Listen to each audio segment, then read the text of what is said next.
Good afternoon, everyone, and welcome to the third and final panel of this conference, which is the only one that has a title which is potentially somewhat uplifting, namely, "Can it happen here?" ? And what can we do about it? So I'm Ian Shapiro, and I'm happy to be moderating this panel. We do have 7 speakers who we will call each to speak for up to 10 minutes as the names appear on the program in that order. So we will start with Julia Azari from Marquette University, then Emily Bazelon from the New York Times and the Yale Law School, David Frum from The Atlantic, Tom Ginsburg from the University of Chicago, and also Aziz Huq, I believe the pronunciation is, also from the University of Chicago, Francis Lee from the University of Maryland, and Yascha Mounk from Harvard. So welcome all, and without further ado, Julia.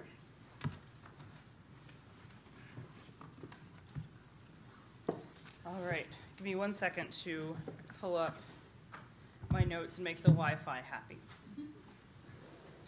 Otherwise, it'll interrupt me every couple of seconds.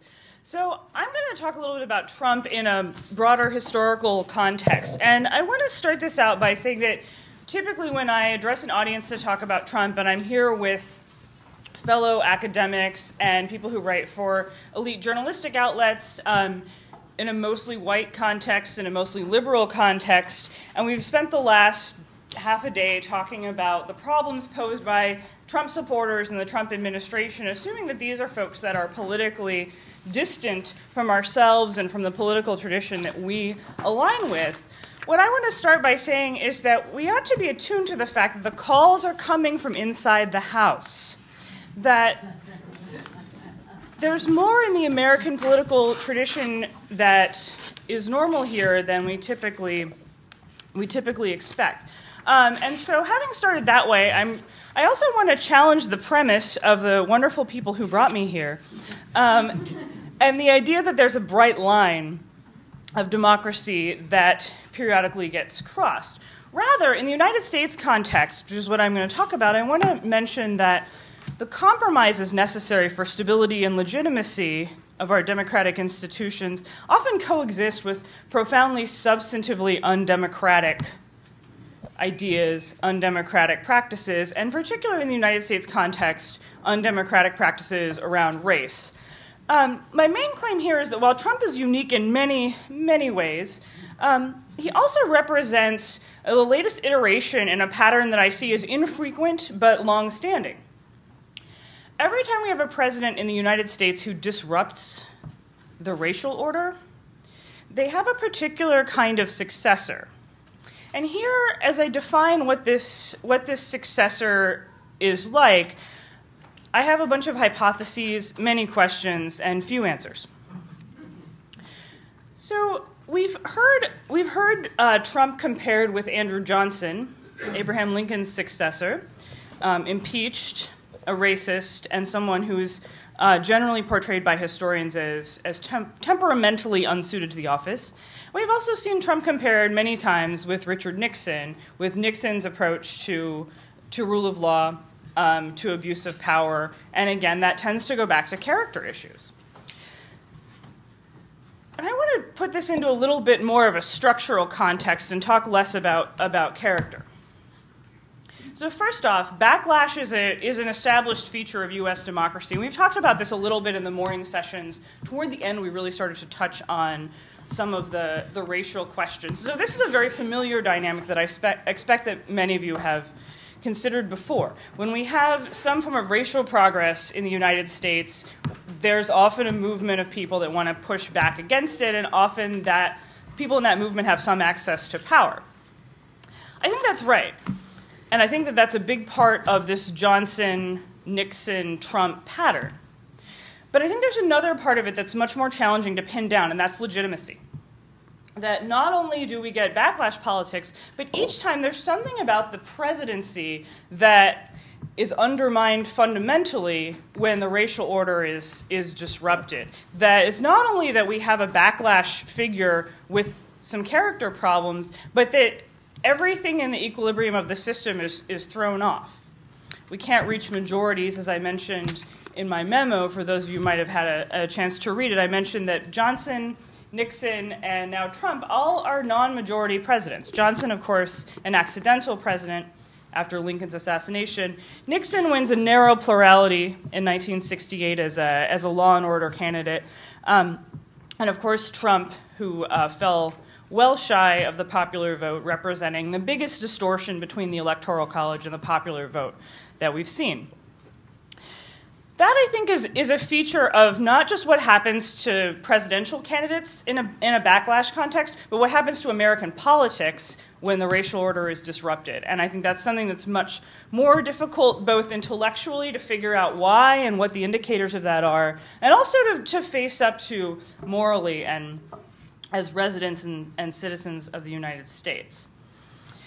But I think that this helps us reimagine what this institution is, or excuse me, what this administration is, and why this has happened.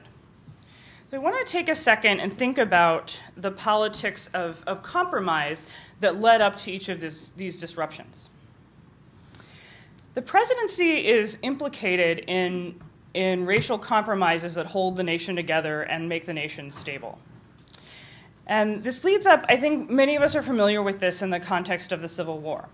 Leading up to the Civil War, U.S. politics is a series of unsatisfying compromises that increasingly lead to instability and that really don't address the needs of both sides, of either side.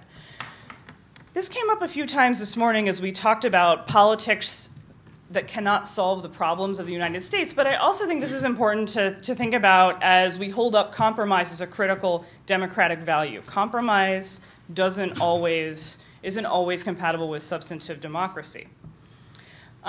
Leading up to the Civil War, we see that, and then with Lincoln, a refusal to engage in those kinds of compromises. Ultimately, at the end of the Civil War, around slavery, ultimately the Civil War becomes about slavery, and the racial order is upended. And it's in that context that Andrew Johnson becomes president and tries to use the power of the state to bring back as much of that pre-Civil War racial order as possible, to limit the extent to which the fundamental institutions of the American state are changed. I think this is also true to a degree in the 1960s. So after the Civil War, we get a period of new compromises around race, and we get a new period of racial institutions. In the 1960s, Lyndon Johnson changes that. And once again, we have a successor who ends up facing impeachment, who runs on a backlash platform, and who's a non-majority president.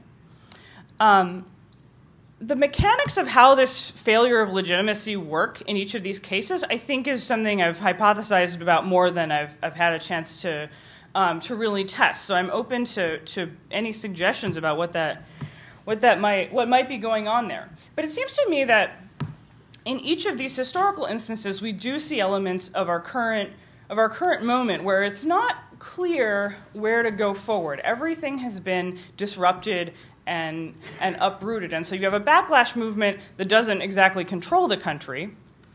You have a new status quo, the implementation of which and the future of which is unclear.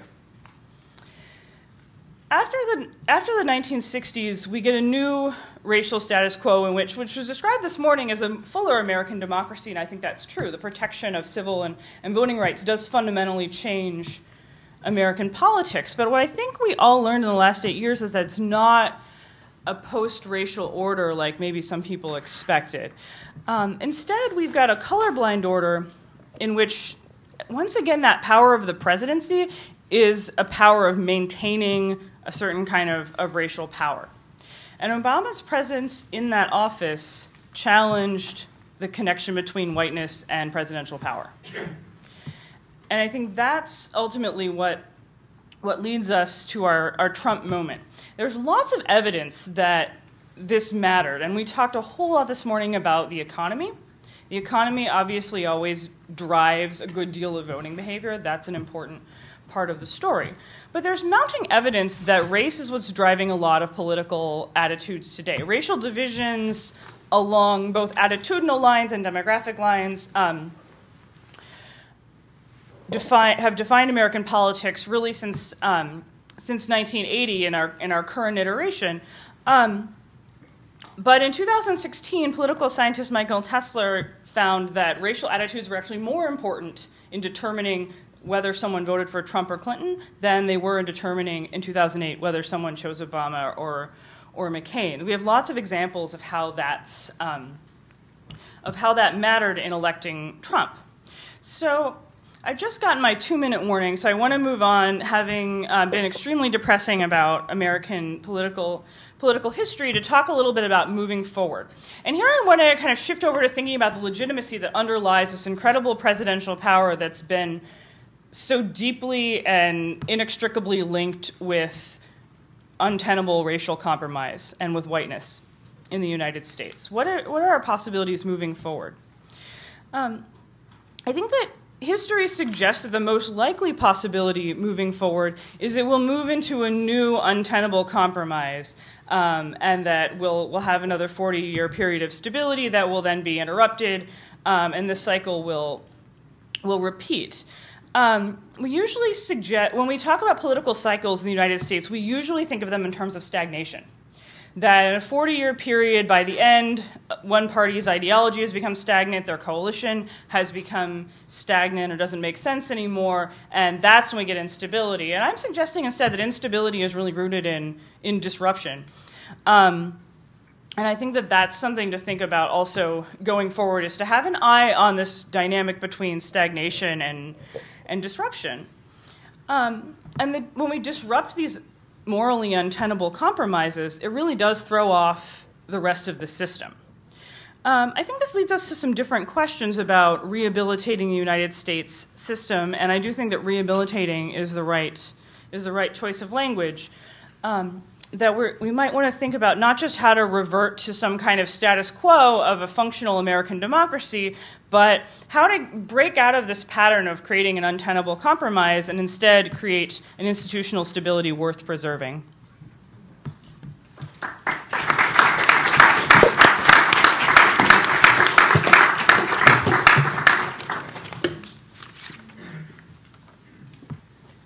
Everyone.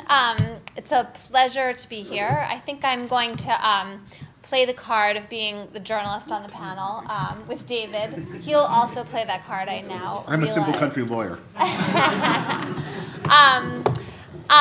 And talk a little bit about the challenge of journalistic norms in the Trump era, which is something that I think after the election in particular, I know I've been wrestling with. A lot of my colleagues have been talking and thinking about a lot, and I have certainly in hearing from people who consume journalism, in particular readers of the New York Times, I think there's a kind of sense of urgency about this. After the election, a couple of times I was speaking before an audience, perhaps not as erudite as this one, and not talking particularly about the New York Times at all, and found that what people really wanted to express to me was rage at the paper and at the whole profession, a sense that we had failed and that Trump was really our fault. And I think there are completely legitimate critiques to be be mounted, both about journalism before the election and about the Times' coverage. But what I think is more important now, in some ways, I don't mean to be ducking, but I'm more interested in what we do since the election, kind of going forward. How do we handle this presidency? And are we at risk of overcorrecting as much as we are at not being presenting the alarming possibilities enough? And I think that is the kind of constant tension for the press, this question of holding on to our role, making sure we stay within what the profession feels is a kind of band of normalcy, but at the same time acknowledging and recognizing and really digging into the ways that this is a different kind of president. And I don't think that we have come up with particularly satisfying answers on that front. As a consumer of journalism, I often feel the most frustrated with television news to this regard. I think there's a way in which the very lucrative cable format of a round table where people are arguing is itself kind of a form of disinformation, and yet something that has completely continued since the election. But I do think there is also a danger in the press getting out in front too far of changing norms. And so I thought I would talk a little bit about two areas, kind of our use of language and then our role as kind of predictors or triangulators, imagining what happens next. So in the language realm, headlines are often our biggest challenge. It's one thing when you can read all the layers and nuance of 1,000 or 1,200 word story, and it's another thing to have to summarize that point of view really quickly at the top. And so after the election, as I was also watching the Times to see how we were changing or remaining the same, I found myself wanting clearer headlines. So, for example, the day that Scott Pruitt was chosen as the EPA nominee, the initial headline said climate change skeptic. And there was a lot of, I remember myself thinking, like, I don't think that goes far enough. What about the word denier, which seems clear and which seemed warranted? I think if I had to defend the editorial choices that were being made, there was a sense, again, of not getting ahead, of not losing our broader audience ideologically to the extent that we have one, by being seen as too extreme and too partisan. I think another example of this is the term alt-right, which the press completely went for. And when we did that because we like to call groups by the words that they choose for themselves. So when the alt-right came up with this descriptor, the press was happy to have that word to use. And also, it's... and this is my problem with it, there's a kind of lightheartedness to it, a sort of catchy slogan, and it felt like a new thing, which we in the press love new things too much.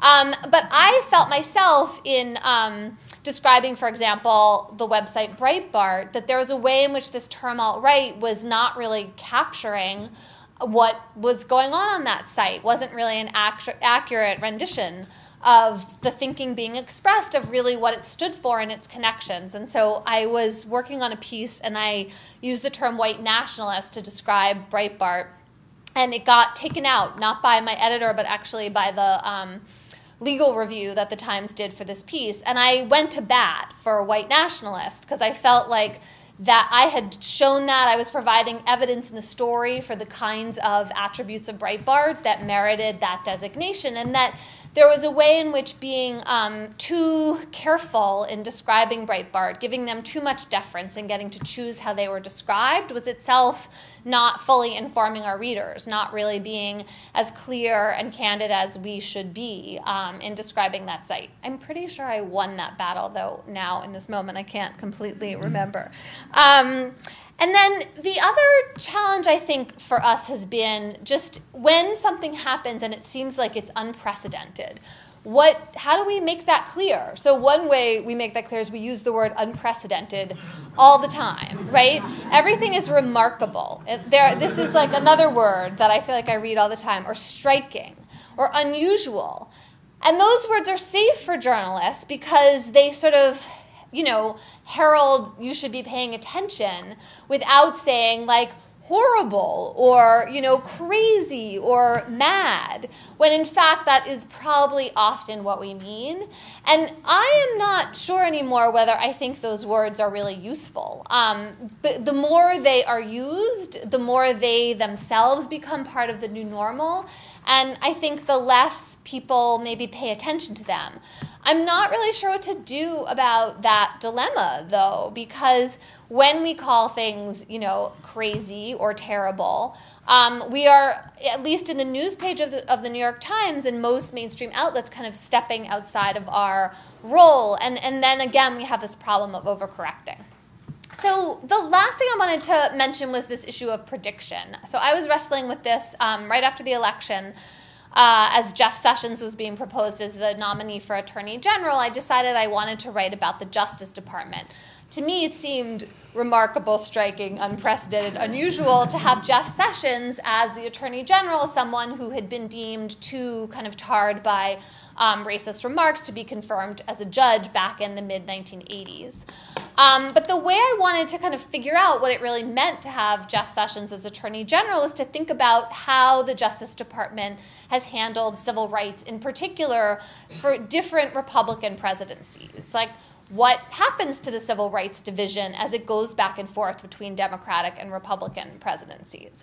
And so I did a lot of reporting. I knew something about the 80s Justice Department. I really didn't know very much at all about George H.W. And connecting Reagan to the first Bush to the second Bush demonstrated some really interesting shifts and tensions that I think align with some of what Julia was talking about in terms of seeing our history of changing values and changing ways of approaching race in different presidencies as having a great deal of impact and a great deal of shifting before Trump ever showed up. And once I had that reporting under my belt, I felt much more comfortable in thinking, okay, so now I know what conservative principles in the Civil Rights Division have been tried before. For example, in the area of voting, we'd have seen previous moments, particularly under George W. Bush, where voter fraud becomes suddenly a priority for the Justice Department in a way that is probably, what I would say, is really not necessary in terms of how frequently it happens, which is to say very rarely. But it came up as a big issue. It actually caused a lot of scandal in the early 2000s. And so knowing about that history made me more confident about trying to figure out, okay, if Sessions takes over, what are we likely to see? And the sort of satisfying part of that kind of journalism is that it's trying to use the historical context and kind of the tools, the other tools that I use as a journalist of talking to the people who are likely to be the decision makers or kind of watching to see how things are going to change. And then also, using all of that history, but then trying to make some prediction, trying to move forward in a way that feels to me like it's still grounded in the reporting. I get very nervous when I'm predicting something based on just my own kind of sense of what is going to happen, because really, who cares about that? To close, I think the question that we're all still wrestling with, and we just won't be able to tell until more time has passed, is whether the press is doing a good enough job of identifying what is new and different and what the threats are to the American democracy without kind of overreacting in a way that itself causes its own identity and its own role in the democracy to be changed. In a sense, if the press becomes less creditable because we are attacking Trump too much, we are assuming things about him that turn out not to be true, then that will be more damage that he's kind of done through us. And that seems like a good thing to avoid. Thank you.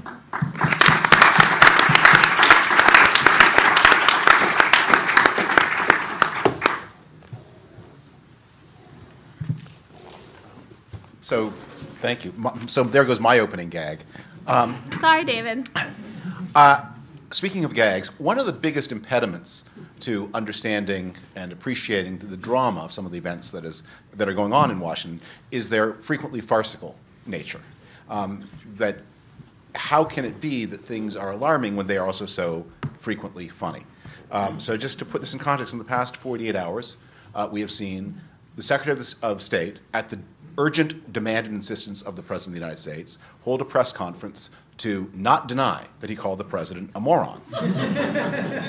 And then the President, understandably dissatisfied with this response, the next morning, in a rage, tweeted a demand that the Senate Intelligence Committee hold hearings on whether the Secretary of State had called the President a moron. That's pretty funny. Maybe the laughs get you through. I want to start my talk with an historical analogy. And I'm mindful, one of the professors I had when I was a student here many years ago, Roberto Lopez, had a saying that I heard once, I've repeated probably 10,000 times, and its wisdom never escapes me. And that was the warning: history never repeats itself, said Professor Lopez. It only appears to do so to those who do not pay attention to details. Our situation is always new. But I want to invoke this analogy not as an example of history repeating itself, but as a way of thinking about something. And a way of thinking about something that may be a little uncomfortable for some of the people in this room. As Professor Snyder said, it is often difficult to see things when you are in them. So I'm about to talk about something that many of the people in this room are in. In the years after World War II, the United States and its democratic friends faced an extremist challenge in the force of a global communist movement, both abroad and at home. And this movement worked both by external subversion and by internal revolutionary activity. It was weaker in the United States than in many other places, but people didn't really know that. It was hard to have a good sense of the scope of how intense this danger was. And in many places of the world, this danger was obviously very extreme. It took over by force, where the Soviet armies had been, and it worked by subversion in places like Czechoslovakia, and nearly so in France and Italy. The governments of the Western world, the democratic world, met this challenge with two basic tactics. The first was a policy of confrontation, often armed confrontation, that communist armies were met by containment, deterrence, and sometimes outright conflict. Communist movements inside the countries were subjected to a great deal of repression. But they joined this policy of confrontation to a policy of concession. That where communist parties were battening on authentic grievances, these grievances were met with concessions, of which the two most important were decolonization. Communist parties were often strong in colonized areas. Especially at the pressure of the United States, colonized areas were decolonized, and through the building of social insurance states after World War II. The fear of unemployment and old age and poverty and sickness. These were real feelings that people had. And if the only people would offer a solution to that problem were the communists, then people would turn to the communists. We face, in the Western world, not just in the United States, but in Europe as well, a new extremist movement. And we can call it the alt-right, we can call it nationalist populism, we can call it neo-fascism, we can call it whatever we want. The grievance it feeds on is the cultural and economic shock of mass migration from the poor world to the Western world. I think the consensus of many people on the liberal side is that the way to deal with this extremist movement is with a policy of confrontation only. They are wrong, they must be scolded, and they must be told that they are completely mistaken and no concessions at all. And so in describing the ways in which the Trump administration is dangerous, its attitude toward immigration has been taken not as a source of its strength, but as its most odious marker and the thing to be most militantly confronted.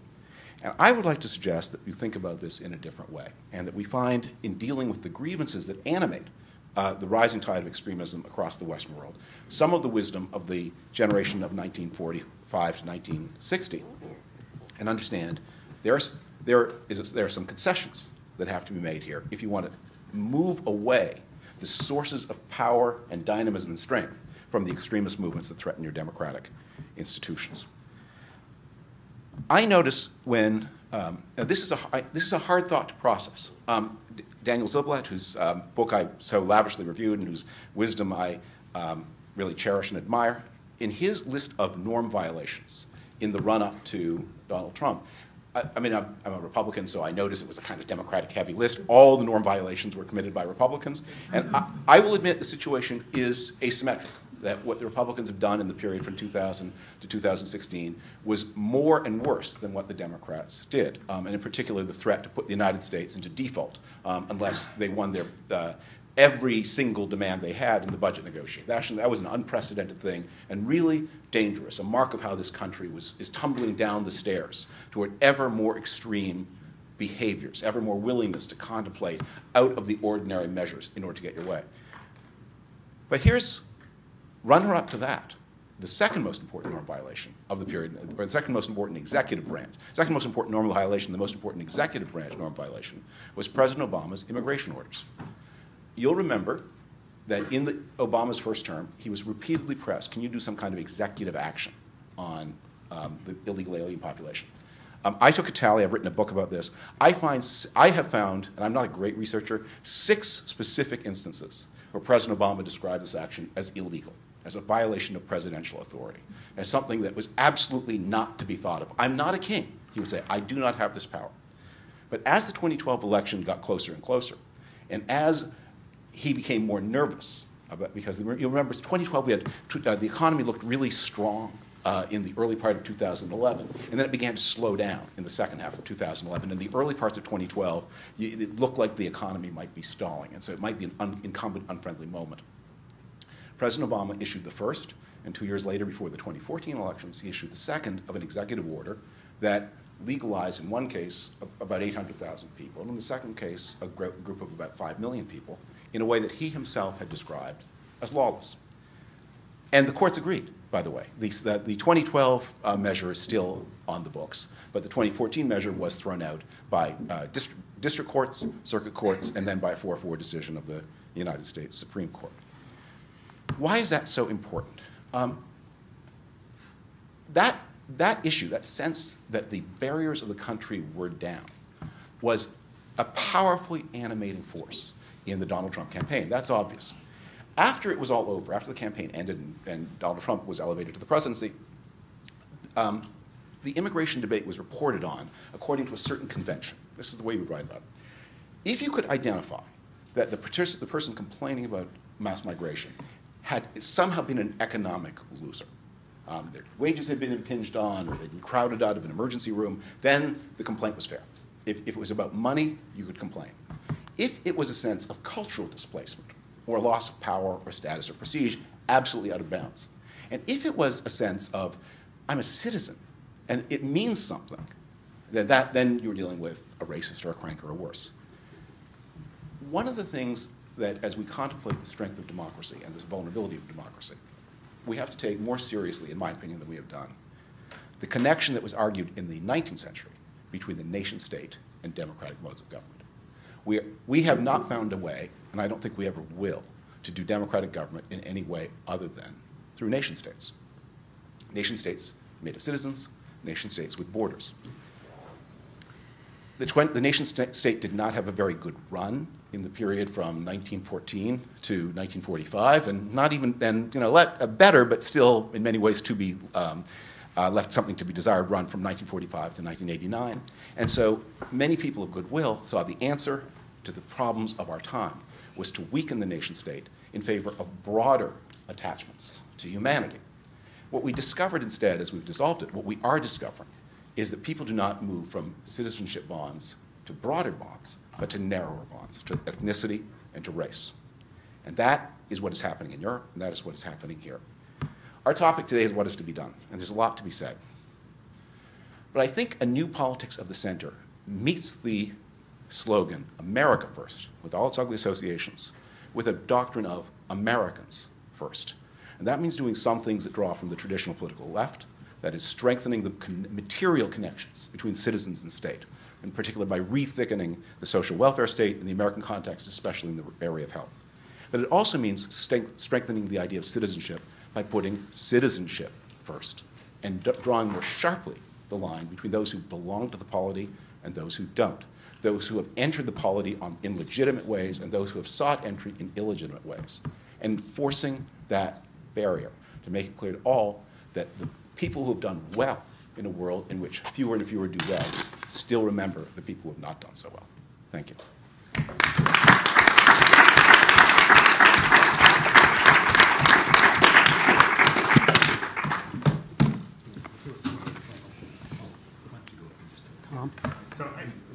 Tom, yeah. So Tom and I are going to switch orders, and I'm going to be the first person after Emily to do something unprecedented, which is sit here and give my comments, because my 2-year-old jumped on me and has thrown my bat. So the comments that both Tom and I are going to make are based upon a paper and book that we have been working on concerning the legal and constitutional predicates of democratic backsliding. Our comparative advantage is as lawyers, and in particular as comparative constitutionalists. Tom is a political scientist. They won't even let me play one on TV. The question that I want to ask, or that I will ask in my comments, is how does the US Constitution of 1787 meet or not meet the threat of democratic backsliding? And we know a little bit about the nature of that threat by looking comparatively at Hungary, Poland, Venezuela, Turkey, and seeing the legal and institutional pathways along which backsliding proceeds in those jurisdictions, and then asking, are those pathways available in the United States given the current constitutional setup? And in brief, we're pessimistic, and I will do the pessimism, Tom will do the optimism. Okay, why look at constitutional law? Well, when you write down a constitution, what you are doing is drawing a blueprint for institutions that are supposed to channel and manage political conflict. And they're supposed to do that not just today, but for the foreseeable future. They're supposed to do that under conditions of exogenous constraint and shock, under new geopolitical, new economic, new social conditions, right? They are supposed to provide the means to solve political conflicts. They're supposed to provide the means to solve flaws in the original constitutional document. What this means is that constitutions have to be designed to meet a range of political risks, not just one kind of political risks, but a wide variety of them that come at institutions in many different ways and that can derail institutions in many different ways. An implication of that is that when you design a constitution, you have to make trade-offs between different kinds of risk management. And so in thinking about the ways the Constitution addresses the problem of backsliding risk, one has to think about it in relation to and in terms of trade-offs with other kinds of risk management. So here's an example. Emergency powers are often thought of as an instrument for democratic backsliding. The Constitution addresses emergency powers by basically saying nothing about them. Rather, emergencies in the American context are dealt through aggressive and ambitious readings of ambiguous statutory texts, and we have an awful lot of vague statutory texts on the book, and creative exploitation of very, very abstract constitutional provisions. This means that presidents have an awful lot of leeway when it comes to emergencies, which means they can, in practice, violate many liberty, privacy, and bodily integrity interests. But it's very difficult for them to say, this is an emergency so severe that I must break the chain of democratic continuity. So our Constitution, by taking a response to emergencies that involve silence, accentuates the risk of individual rights violations, but it buys a measure of safety for democracy. That's an example of the kind of trade-offs that constitutions make all the time. And it's important to remember that constitutions, including ours, are almost always written under circumstances of great strain. Limited time, limited attention. The threat of civil war or violence looms on the horizon, right? Constitutions are not only have to make trade-offs, but those trade-offs are going to be imperfect. They're not going to be optimal. Our own constitution, right? If you're going to be pessimistic about constitutions in general, well, you should be really pessimistic about our constitution. Why? Our constitution is the oldest still operative organic document. It is 231 years old. 230 years old, sorry. It is 100 years older than the light bulb. It is 51 years older than the telegraph. It is roughly contemporaneous to James Watt's steam engine. It is a quill in an age of smart book styluses. There is no reason to think that it is well adapted to the particular forms of risk that present to constitutional democracies today. So let me be more specific about that. In our article in our book, we argue that there are basically two kinds of backsliding, fast, slow. We think that fast backsliding has more or less not completely gone away, but the risk has diminished over time. We think that the risk of slow backsliding, of an erosion of democracy, is a substantial one. And we think that there are 5 mechanisms through which it happens. The Constitution does reasonably well on 1 of 5 and pretty much flunks on the other 4. So let's start with the one on which it does reasonably well on. This is the question of amendment. In Hungary, as we've heard, and many other jurisdictions, would-be autocrats or competitive autocrats have changed the text of the Constitution as a way of limiting political competition and eroding competing institutional checks. Our Constitution, Article 5, has one of the most difficult to navigate amendment mechanisms in the world today. This means that it is very hard for an Orban, for a president here to do what Orban did in Hungary, change the text of the constitution to entrench himself or his party. On the other hand, it also means that there's no real way to clarify that the pardon power doesn't include a power to pardon yourself. There's no real way to clarify that there is no constitutional right to an automatic assault weapon or to a bump stock, right? So for all the good that comes from Article 5 in terms of mitigating backsliding risk, there's an awful lot of other stuff that we live or die with. Second institutional check, or second constant pathway, concerns checks and balances and the role played in particular by the legislature and by the courts in limiting presidential aggrandizement and usurpation of democracy.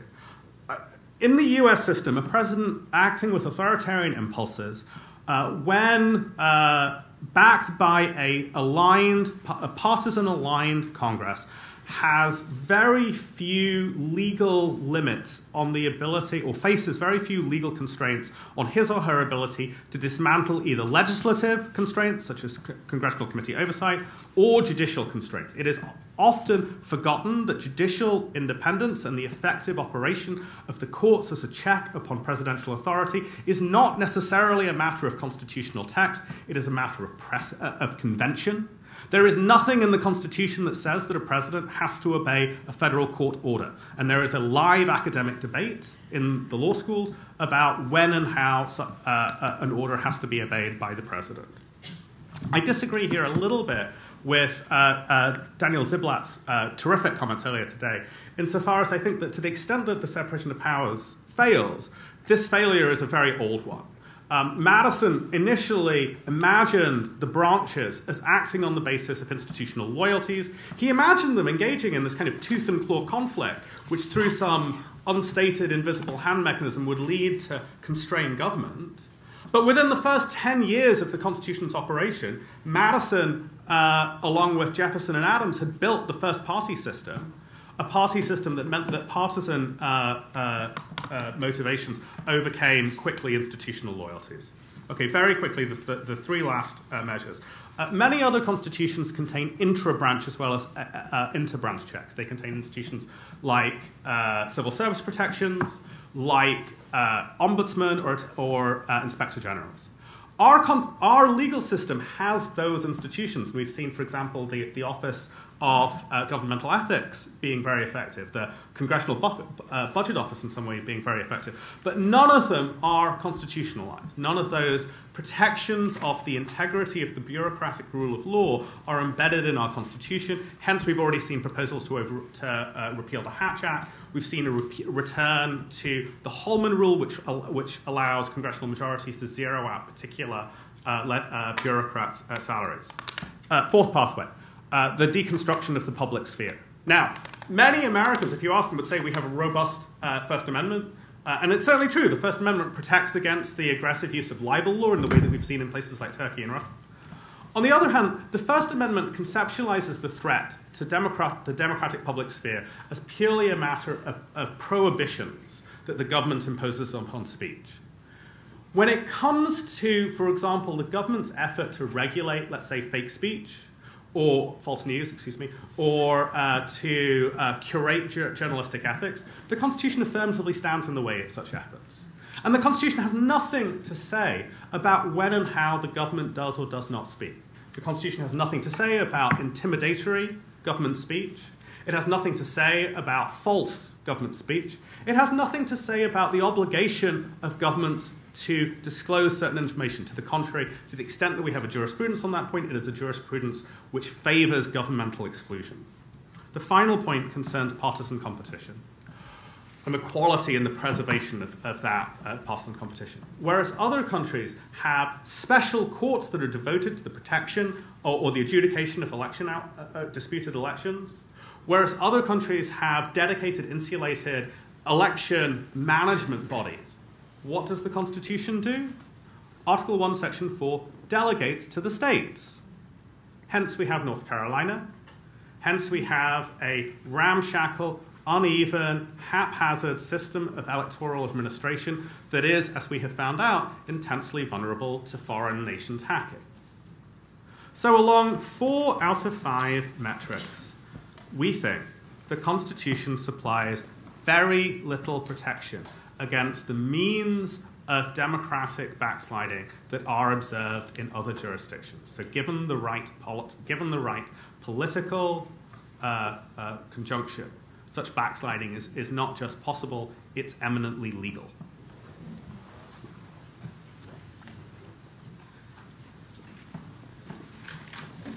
Great, so that was the bad news. So what do the following people have in common? Rand Paul, Al Sharpton, the Koch brothers, retired Justice John Paul Stevens, and Fox News commentator Marty Levin. Anyone know? They've all called at one time or another for an Article 5 convention here in the United States. And for those who don't know, we all learned in civics about the way the Constitution is amended, 2/3 of each House of Congress, 3/4 of the states. There is an alternative, never used mechanism, which is that 2/3 of state legislatures can call on Congress to call a new constitutional convention. In 2014, Michigan became the 34th state to issue some such call. No convention has yet issued. There's issues about counting. Some of these calls are restricted to something like a balanced budget amendment, or on the left side, on the sort of Democratic side, Rhode Island's is limited to talking about overturning Citizens United, campaign finance. So you have different calls for different things. And there's lots of legal questions, of course, because the Constitution is 230 years old, ambiguous, and none of these issues have ever been decided. Can a convention be limited? You may or may not know that, of course, in 1787 in Philadelphia, it was supposed to be a limited convention to amend the Articles of Confederation, and became a runaway convention. And it's actually for this reason that I myself am very skeptical that much good would come of this effort, and so I'm not a big supporter. But I guess the question one has to ask is, suppose it happens. What should we do? Or more generally, what would a new country just emerging on the stage that is concerned with this issue of constitutional and democratic erosion, what kind of institution should they choose? And, it's a kind of intensely Madisonian proposition, actually. The Founding Fathers were dedicated empiricists. And when they were writing the product that we so celebrate, they went out and looked all over the world. They sort of tried to absorb all available knowledge. And so in some sense, you can imagine, James Madison and Al Sharpton and, Rand Paul and all those guys sitting in a room, what would they come up with? So here, I think what they would do is they'd look around, right? And so there have been, by my count, I work on something called the Comparative Constitutions Project, 800 or 900 new constitutions written for all the different countries in that time. And the modal one drawn today looks very little like that of the United States. Lots of technological developments have happened. It's not the quill anymore, right? It's the stylus. And thus, there are things to learn from these other countries. So I'm just going to go through a few of the institutions. What are the things we are lacking if we were to start over? Well, one that Aziz mentioned in passing is, of course, neutral institutions to run elections. Something like 45% of national constitutions have an electoral commission that's constitutionally protected, that's formed in an independent manner. And actually, 13 American states have similar kinds of commissions to draw the boundaries. Now, for reasons he mentioned, there's constitutional restrictions on adopting a national statute to make every state do that. But that seems like something that would be good to do. In the United States, we know that those states that have those neutral electoral commissions have more competitive elections, more responsive policies to the electorate. That's been shown by political scientists. And so that seems like something we would seriously consider. A second important category of things is institutions of horizontal accountability, right? So the average constitution drawn today will have 3 or 4 other constitutional institutions that are produced independently, that are protected from political manipulation, that do particular tasks. A Human Rights Commission, a Counter-Corruption Commission, Ombudsman. In South Africa, these are called Chapter 9 institutions. There's a whole bunch of them listed in Chapter 9 of the Constitution. One of them, the Public Protector, is the institution which issued the report on Jacob Zuma spending all that money on his house. And, you know, South Africa is a kind of backsliding democracy, I think would be a charitable way to put it. But Zuma had to pay back that money. So even in that kind of context, a one-party state, more or less, with a powerful, charismatic guy, you know, you're able to have some accountability. And so I think that's a set of institutions we'd consider. One way to think about it is that the more institutions, the harder it is for a single party to take them all over. So there's more likely to be some institution to sort of pull the fire alarm and inform the public about malfeasance.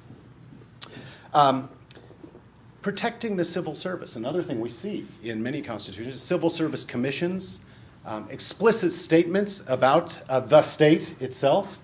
And you know, this is something we completely lack, as Aziz has cataloged, and something that I think we would certainly consider. And you know, there's maybe some statutory improvements that we could do even short of constitutional amendment. You know, another trend around the world is one that I think we were really at the forefront of. It's what's called judicialization, the transfer of policy decisions from legislatures, from the executive branch towards courts. And it's, you know, been a massive development and trend in both democracies and autocracies over the last couple of decades. And, you know, it's something that I certainly celebrated at one time. We thought, well, the judges are independent. They're sort of constrained by professional norms. That's a good thing. Of course, you know, that anytime you have an institution which is powerful, it invites capture. And that's exactly what we heard this morning has happened in Poland and Hungary. It's the first institution that you go after if you are trying to erode your democracy is the courts, the monitors. And so that may, you know, suggest that courts are certainly no panacea and ought to be designed very carefully. Now, but in the United States, we face this problem, right? The stakes of this sort of unprecedented escalation in judicial appointments and such, the end of the filibuster. You know, this is because the stakes are so high with the Supreme Court justice. And, you know, a reform that many have talked about, including Justice Stevens, is reducing the term from a life term to something like 18 years or 14 years. You can come up with a number. And that would, of course, put us more squarely in the mainstream of other constitutions. There's no other country that has true life terms for Supreme Court or Constitutional Court justices. So that's certainly something I think we could learn from. Restoring the supermajority to the appointments process, and this is one of these things where it's hard to see how it would happen, how it would be incentive compatible given that we've escalated. It's precisely what Daniel was talking about this morning. You know, that once you have an escalation, it's very hard to back off of, but it would be something that'd be worth restoring. Two other things. Protecting the public sphere. As Aziz has said, you know, we lack the ability, and that's a good thing, to regulate many of the media and such.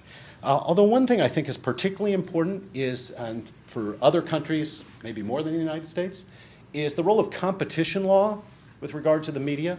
So there are many countries where there's, you know, one dominant media company that's owned by the president or something like that. Berlusconi was kind of a leader in this regard, and it's not uncommon.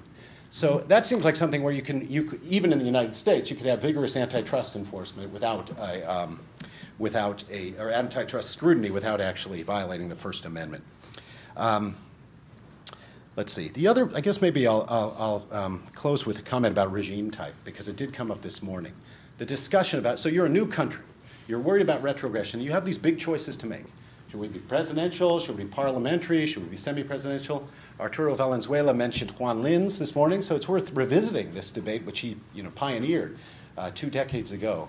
And I've done some regressions on this and sort of analyzed it, and I have not been able to come up with results that suggest any one of these regimes is more vulnerable to retrogression. I mean, if you just think about the cases that are on everyone's mind, Venezuela is presidential, Hungary is parliamentary, Poland semi-presidential.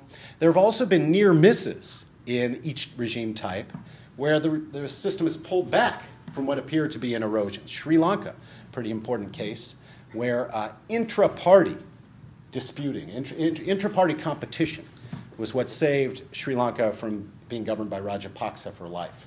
And so there's, you know, in my view, what we ought to be doing is thinking not so much about these grand regime types, but about mechanisms within executive-legislative relations that sort of are beneficial. And the one we talk about a lot in our book is opposition rights. So in many constitutional schemes, the opposition will have a right to chair certain committees in Parliament. For example, this scrutiny committee or the budget, budget oversight and spending. Well, that's something that could be done actually by congressional rule here in the United States. It's within our grasp to do things like that if we can simply organize the politics. And of course, that's not simple at all. I'm just going to close with one comment, which is all of these institutional designs. Anyone who studies institutions, knows that there's no panacea, right? Institutions do not produce outcomes, but they do shift incentives and act as nudges and can act as roadblocks. In this case, with regard to erosion, there is always the risk that if you're designing for one thing, you're going to exacerbate some other risk. So constitutional design to prevent democratic erosion might produce more gridlock and less, vigorous government. But to us, that seems to be something worth considering at this particular moment in our history. Thanks.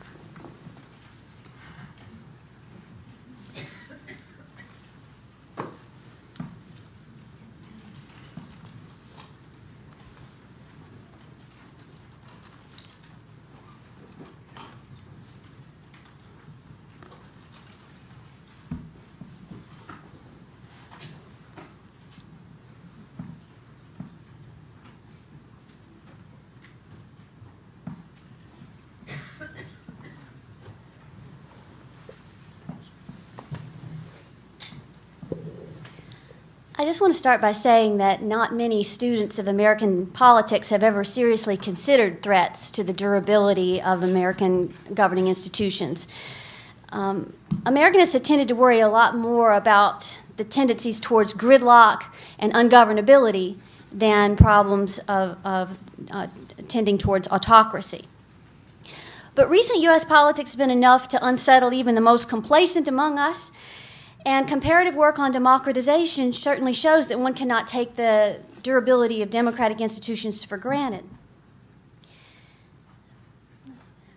How do I move forward?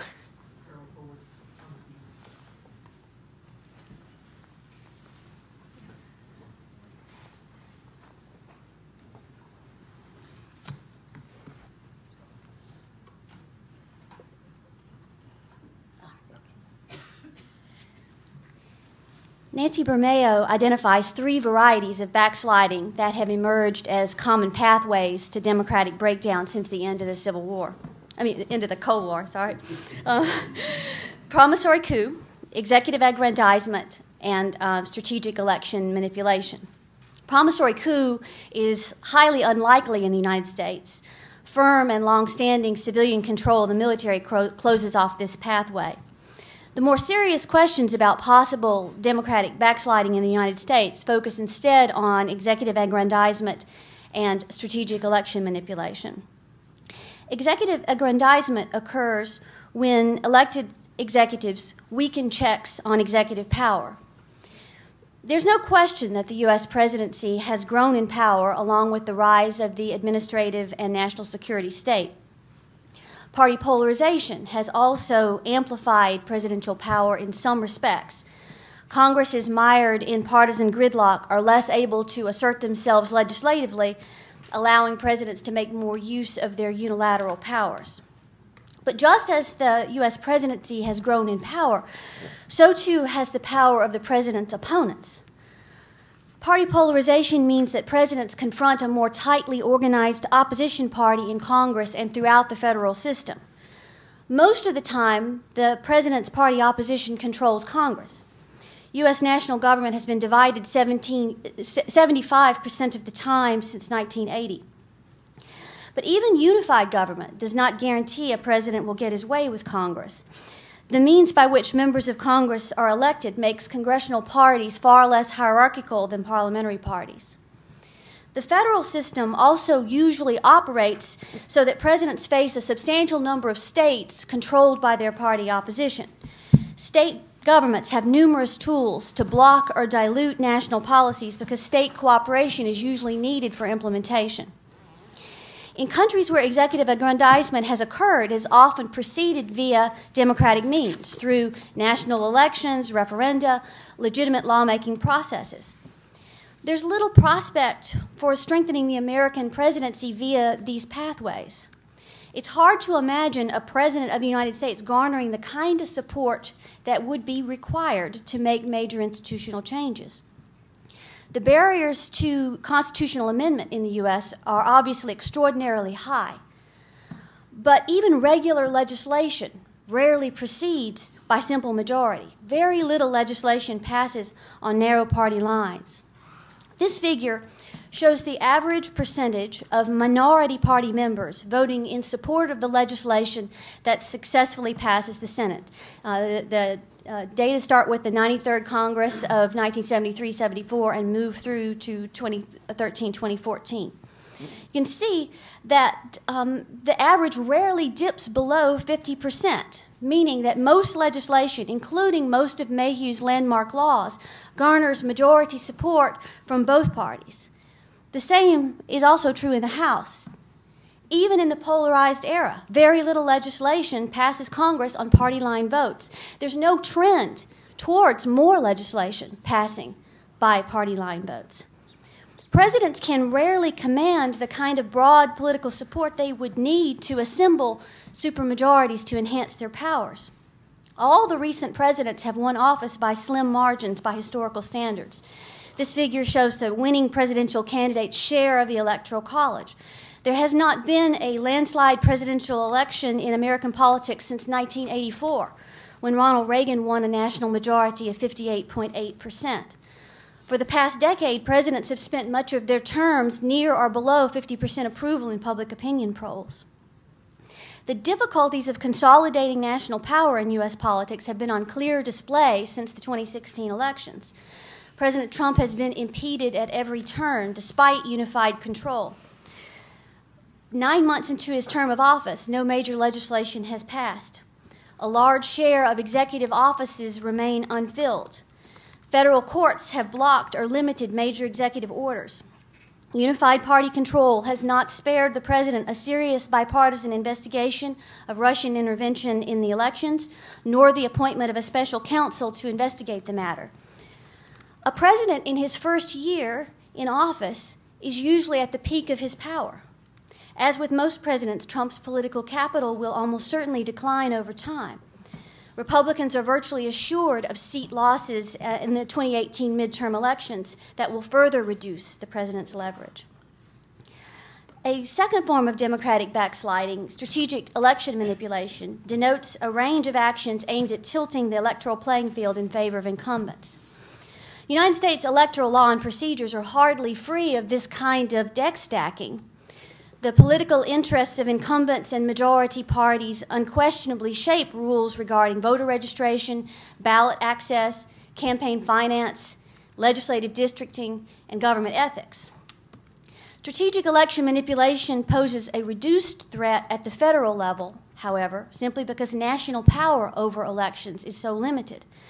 Voting procedures and voter registration, legislative districting, and ballot access are all almost entirely regulated at the state and local levels.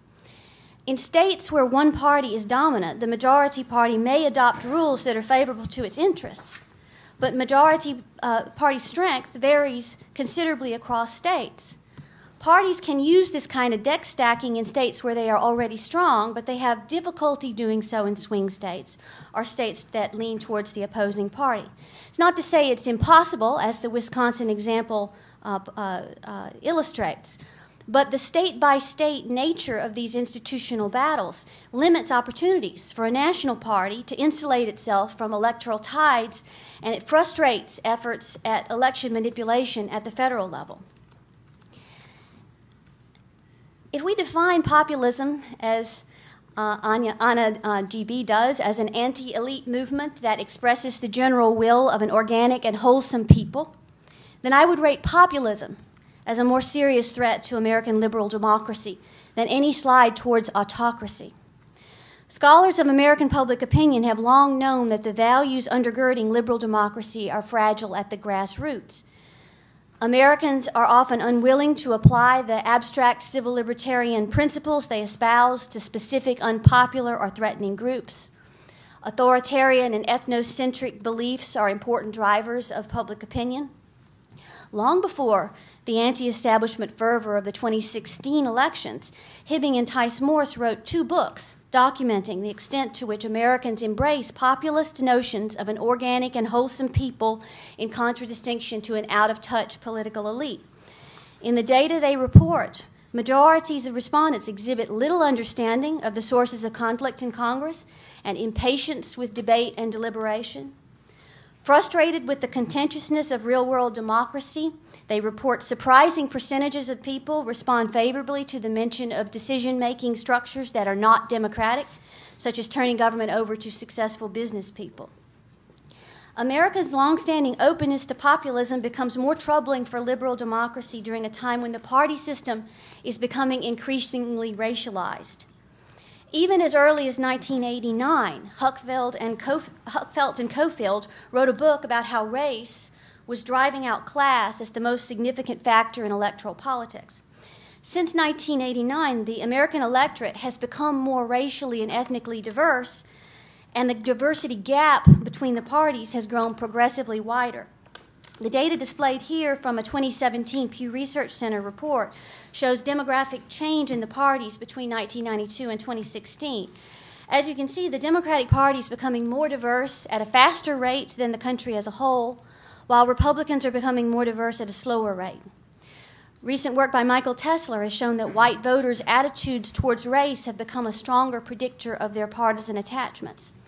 These racial differences between the parties are starkly reflected in Congress, where minorities make up fully 39% of Democratic members, but only 5.5% of Republican members. A racialized party system in an electorate with questionable commitment to liberal values is a troubling development. It's not easy to manage racial tensions in a democracy in any case, much less when race becomes a principal line of political cleavage. Americans who would respond favorably to a more racialized, populist form of politics may be an underserved constituency. Political elites are the traditional bulwark of liberal democracy. In that vein, mainstream politicians have tended to steer clear of explicitly racial appeals. But the gap between regular voters and the political elite on this dimension can present opportunities for ambitious politicians, particularly in times of low trust in government. Should politicians activate such cleavages, there's no guarantee that party gatekeepers can stop such candidates from winning nominations or taking control of the party, just as Republicans could not stop the nomination of Trump, nor more recently the Senate nomination of Roy Moore. The 2016 elections suggest a possible future, in which American democracy might become more populist and less racially inclusive. Over the course of his campaign, Trump violated the norms of liberal democracy in numerous ways. In violating these norms, Trump was able to offer primary voters a product that other Republican elites refused to supply. Giving voice to such sentiments may have allowed him to forge a unique bond of trust and authenticity with the party base. It seems almost certain that Trump's example will point the way to other ambitious politicians seeking advancement in the future. So as we take stock of the prospects for democratic backsliding in the United States, the more serious vulnerabilities center on liberal democratic norms rather than on executive aggrandizement or election manipulation. Whatever its failings in other respects, the Madisonian system thwarts concentration of power. But populism, a mindset with deep roots in American public opinion, threatens the norms of multi-ethnic liberal democracy in the United States as it does elsewhere.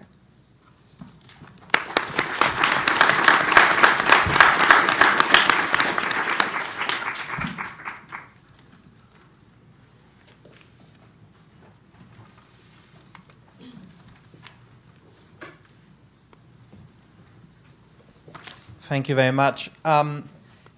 David Frum very wisely opened by making himself popular by telling some very good jokes in order to create this space to then make himself unpopular by challenging the audience with views probably a lot of people didn't agree with. I want to do the inverse of that, which is that I'm going to unwisely start by making myself unpopular and then hopefully try and butter you up at the end. So this session is called Can It Happen Here and What Can We Do About It? And one of my sort of things I noticed, throughout this really great conference is that this is sort of always how these things tend to go. I've been to a lot of these things over the past year, none as eminent and erudite as this. But there's always sort of a bit at the end, which is like, okay, and perhaps we should sort of kind of think about what to do about it. And I think that that's a shame, that it shouldn't be half of the last panel, and that, you know, we're stepping outside of our comfort zone in general, I think, as scholars, by taking on more public work, as a lot of people in this room have over the course of the last year and so on. But I think we should step out of our comfort zone but one step further by taking seriously our task, not just to give a diagnosis of what's happening, but to actually apply our expertise and our academic knowledge to figuring out what to do about it in a serious way and not as an afterthought. So I'm going to try and do a little bit of that in 8 minutes, but I feel like that is a conversation. We now have a really rich, robust conversation about what's going on, and I don't think we have the same rich, robust conversation about what to do. So I think my suggestions might end up being a little amateurish, but I think that's because we need to have more of a real academically founded debate in that area. So that's sort of my challenge to start off with.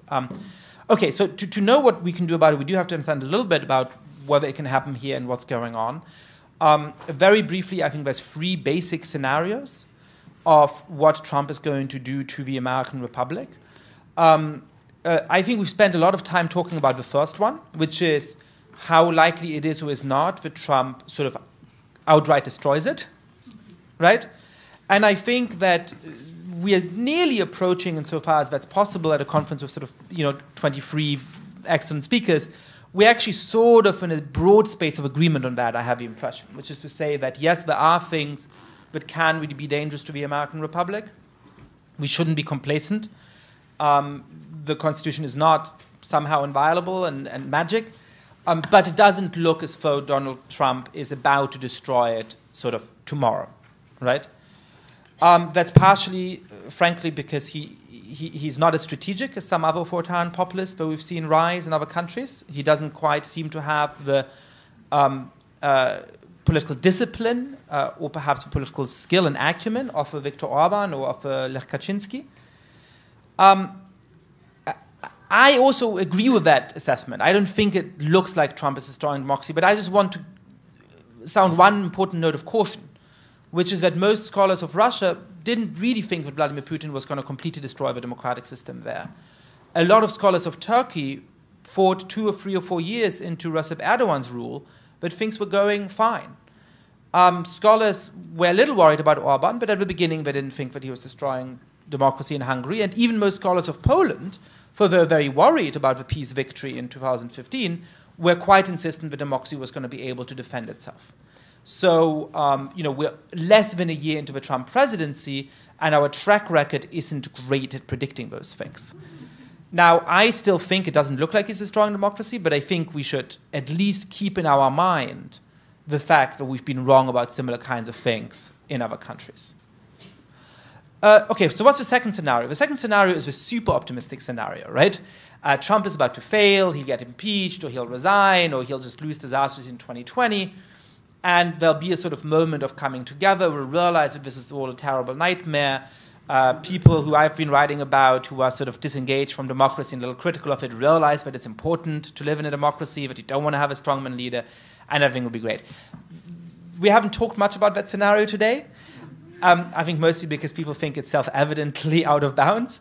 I don't see the makings of that, right? I mean, the degree of partisanship we now have, the degree of anger we have at our politics, and the degree of long-term structural drivers of the rise of populism we have are broad enough and deep enough that it doesn't look like we're going to have that kumbaya moment, even if Trump wins. Timur Kuran, for example, had some very interesting remarks about what would actually happen, and Adam Pravorsky as well, what would actually happen if Trump lost. It's not obvious that we would then be out of the woods. So that leaves the third kind of possibility, and it's a possibility that has been haunting me for the last months. I call it the sort of ancient Rome scenario. There's other historical metaphors for it, right? But when you think of Trump, not as some of his favorite presidents like Jackson, but if you think of him as something like the Gracchi, a moment of norm disruption, a moment of real conflict between an elite and people who sort of want to overthrow it, and it starts to break down some norms and so on. you manage to get relatively mainstream politicians back into power for a little bit, but the actual underlying drivers of this haven't gone away. And so over a course of 50 or 60 years, you keep having similar movements come back to power, and eventually they've really managed to erode the institutions and the norms sufficiently for the system to break down. I think that, to me, what keeps me up at night at this point is that scenario. Okay, so what can we do in order to stop that scenario? Well, first of all, we have to recognize that that scenario is being driven by some deep structural factors, right? I mean, in ancient Rome, this was a question of land reform and some real economic and social transformations that the old ancient Roman Republic had trouble dealing with. And I think we have a similar set of things here. In very brief, it seems to me there's three big transformations that are going on. Three ways in which the stability of democracy in the past cannot predict stability now because the circumstances have changed, because we don't live in the same world as 50 years ago. So the first of those is economic. From 1935 to 1960, the living standard of the average American doubles. From 1960 to 1985, it doubles again. Since 1985, it's been flat. That radically transforms how people think about politics. They used to never particularly love politicians, particularly trust politicians, but give them the benefit of the doubt. And now they're saying, I'm not getting anything out of this, let's throw some shit against the wall and see what sticks. The second thing, and I agree with the people who are pointing out that these are not rival, that the world is not monocausal, is about race and ethnicity, right? This is something that's very obvious in Western Europe with the rise of populist movements, where you had these deeply mono-ethnic and monocultural countries which had a very exclusionary understanding of what a real Pole, a real Hungarian, a real German, a real Swede is. And they're slowly starting to transform those as you have mass immigration. In the United States, we've always had a multi-ethnic society, but one with a strict racial hierarchy. And we're slowly starting to overcome that. And again, it is the case that some people welcome that and embrace that. I think a lot of people in this room do. But some people are very resentful to that, and that is one of the deeper drivers of this. And then the third thing that underlines all of this and gives it additional force and additional bite is the arrival of social media and new technologies, which I think we should understand as closing the gap between political and financial and economic elites and the rest of society. That's great in authoritarian regimes, gives us a lot of ability for democratic movements to oppose them, but it can be dangerous in democratic regimes. It does overcome some real problems, but it means that it's much easier for fake news, for hate speech, and so on to spread. And so what we're facing is this mix of these three things. Okay, so what can we do about those things? Well, the first thing to do, by the way, is simply to get involved in politics and to encourage other people to get involved in politics. One thing we've learned from a lot of the countries we've been talking about today is that when you manage to beat populists at the polls, they don't have a chance to erode the constitution. And even once they're in government, if you beat them at the first opportunity you have, you probably retain sort of a chance to do it. But the longer they are in power, the more they can erode the system and the less even the playing field becomes. So actually getting involved in politics and getting engaged in politics is one obvious thing that all of us in this room can do and that we can encourage other people to do. Okay. There also needs to be some more policy responses, some more structural things. In my mind, it's clear that if the economic trends of the last 30 years go on for the next 50, democracy is toast. Adam Przeworski was reflecting in a very interesting way on his own research and his famous papers from the 1990s and saying, well, perhaps the present is not like the past. I think there's a real question about whether what you need is $14,000 GDP per capita in order to be stable, which was Argentina in the 70s and so on, or whether what you need is an ongoing improvement in living standards. We don't have any historical precedent for a democracy that doesn't experience improvements in living standards and is stable for decades on end. So I think we need to think seriously about a set of economic policies that embraces globalization and the benefits that come from it, that embraces free market and the benefits that come from it, but that takes seriously the task of giving average citizens hope for the future and improving their living standards. The second thing is about identity. And I think it's really important for us to fight for a vision of a multi-ethnic society. And I think that involves actually a dual fight. It obviously involves a fight against the white nationalism of the right, and some of its enablers who are now sitting in the White House. But I think it also involves us putting forward a notion, and here's the old political theorist in me speaking perhaps, a notion of what it can be for us to actually build a multi-ethnic society together and for us to see what we have in common across racial and religious lines, rather than just what divides us. I think at this point it's very tempting for us to only speak about injustice and discrimination, and we obviously have to address those things and obviously have to fight against those things. But I think we also have to offer a vision for what it would look like for us to have something in common and to fight for those ideals and to domesticate nationalism. Rather than leaving the field of nationalism to the right to be exploited by white nationalists, I think we have to build an inclusive patriotism that can occupy that space. I think of nationalism as a half-domesticated animal, and it's always going to remain dangerous, but we have to do our best to domesticate it, because otherwise the other guys are going to go and exploit it and turn it into a raging bull. The third thing is about social media. Now, there's some things we can do in terms of persuading Facebook and Twitter to change their algorithms. There may be some things we can do legally, for that's obviously very difficult in the United States because of the First Amendment, and I think that's by and large a good thing. But what we can do, if we can't do so much about the supply side of hateful ideas on the internet, we can take much more seriously our obligation to influence the demand side. And one of the things this means is to fight in a proud way for the ideals of liberal democracy. We have this huge glaring premise all of today that liberal democracy is a good thing, that is worth defending, that has framed every intervention, but we rarely talk about those things. And we rarely think about those things, by the way, in our teaching. When you think about the number of people that the people in this room reach, and the number of people that the people in this room reach, it is a vast number of people. And I think we need to challenge ourselves in the other hat that we wear as scholars, which is to say, as teachers, how we can once again live up to the ideals of our founding fathers, I say as a new American citizen, and by the way, every political thinker from Plato to Aristotle and from Machiavelli to Rousseau, of turning children into citizens, of turning the next generation into people who actually defend the political institutions. That is not how we think of our job as academics. And frankly, I think it should be. Now, I said that I would try and butter up the audience and the organizers at the end. I think we have come a long way in the last year. I think academia has become a less quietist place. I think political scientists have started to understand that we have civic obligations that aren't rival to our duties as scholars. They're coterminous, or there's a Venn diagram or something like that, but they're not rival with each other. And I really do think that both this conference is a great sign of that, and Bright Line Watch is a great testament to that. So I think we can pat ourselves on the back for a little bit, and we can certainly applaud the organizers of this conference for a moment. But we also need to take seriously where we're still falling short and where there's still more things that we can do to actually try and defend our institutions. Thank you.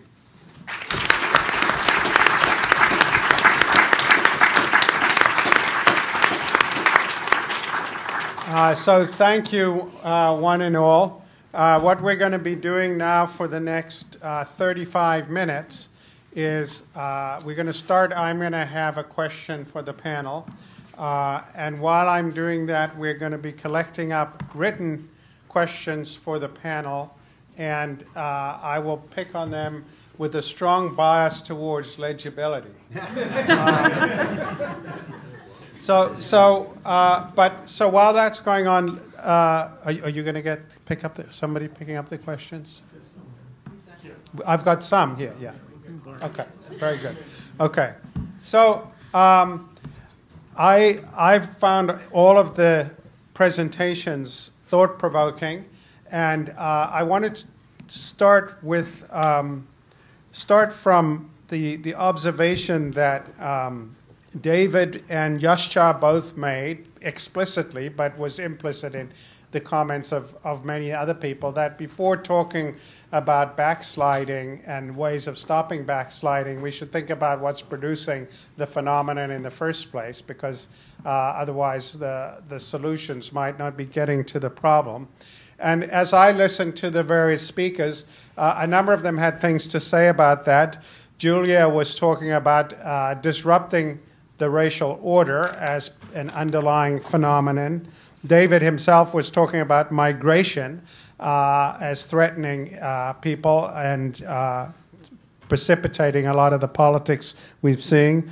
Aziz and Tom focused on an obsolete constitution, and Francis focused on populism, particularly populism that incorporates race and racism. And Yascha focused on economic stagnation, racial integration, multiculturalism, and all that, and social media. And I think there's a lot to be said about a lot of those things, but it seems to me that there is kind of elephant in the room that's not being talked about, that somewhat touched on by Yascha's talk about economic stagnation. But I want to really push the panelists a little further to what's really behind that, and how might we think about political reforms that can address what's really driving this problem. And I think that the way my path into this, and this is what I'm going to throw out to the panelists to comment on, that really it's not the absence of upward mobility or improvement. It's a bleaker thing that I think we know from Kahneman and Tversky and others that experiencing losses or the fear of loss is a much more potent motivator of people than foregone gains. And I think that loss and fear of loss can trump just about anything in politics. And I think that that's a very important thing to think about. And what I'm thinking here again is just think about make America great again. In a Kahneman Tversky sense, is a brilliant slogan because it right there communicates something has been taken away from you and I'm going to bring it back. As opposed to America's best days are ahead or something like that. It's a framing effect that focuses people's attention on something that they have lost. And I think that the real issue is wage stagnation, real wage declines for many of the people who have been mobilized to support Trump. So I think everybody should read, for instance, and I apologize if this was brought up earlier while I was doing my day job, but three books everybody should read. One is Arlie Hochschild's Strangers in Their Own Land, an ethnographic study of Tea Party people in Louisiana that was done over 5 years before Trump came along, and she added a chapter about Trump at the end. Kramer, Catherine, I think it is Kramer, Politics of Resentment, a book about Wisconsin. Again, white working class, rural Wisconsin. Again, a 5-year ethnographic study of the politics of resentment based on disappearing jobs, collapsing communities, the anticipation that it's only going to get worse into the future. And then for an autobiographical account of the same thing, J.D. Vance's Hillbilly Elegy, which is about Tennessee and Ohio. Again, an account of devastated communities, jobs having completely disappeared, massive drug addiction through all generations, collapsing families. And you read these three books and you understand why the Democrats focus on things like transgender bathrooms alienated these people. So I think that What's driving this, of course, is the disappearance of employment, and certainly the disappearance of employment that was reasonably well paid by the standards with which these people had been living and were expecting to live into the future, and the disappearance of employment security. So even the people who have jobs have few expectations of keeping them for very long, or at least keeping them at the same wages for very long. And so it seems to me that unless a political system can find a way to address that, it's very unlikely that changing the Constitution in various ways, or